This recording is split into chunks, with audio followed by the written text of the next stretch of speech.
नाशिकच्या देवळाली गावामध्ये एका 15 वर्षाच्या अल्पवयीन मुलीनं आत्महत्या केली आहे। एका तरुणाच्या छेडछाडीला कंटाळून या पीडित मुलीनं विषारी औषध घेऊन आपलं जीवन संपवलंय आणि याबाबत नाशिक रोड पोलीस स्टेशनमध्ये गुन्हा दाखल करण्यात आलाय।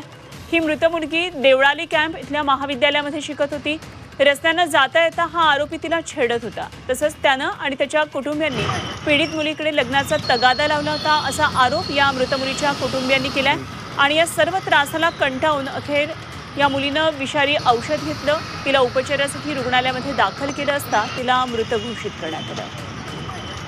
आमचे प्रतिनिधी योगेश खरे आपल्याबरोबर आहेत, नाशिकमधून सध्या जोडले गेलेत। योगेश, हे सत्र अशा घटनांचा थांबताना दिसत नाहीये। छेडछाडीला कंटाळून या अल्पवयीन मुलीनं, केवळ 15 वर्षाच्या मुलीनं आत्महत्या केली आहे।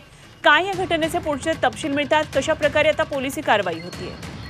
खरं आहे, नाशिक जिल्ह्यामध्ये जर आपण गेल्या वर्षभरात बघितलं तर अशा घटनांमध्ये सातत्यानं वाढ होताना दिसते। नाशिक जिल्ह्यातील कळवण भागात काल 2 मुली विहिरीत त्यांचा मृतदेह आढळून आला होता आणि आता नाशिक शहरातल्या देवळाली गावात हा प्रकार समोर आलेला आहे।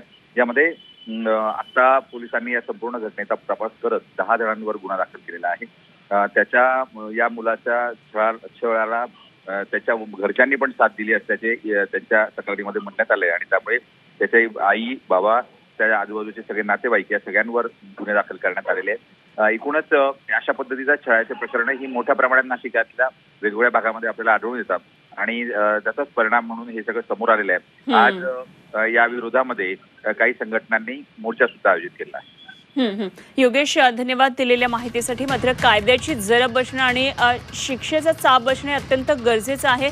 योगेश, धन्यवाद दिलेल्या माहितीसाठी।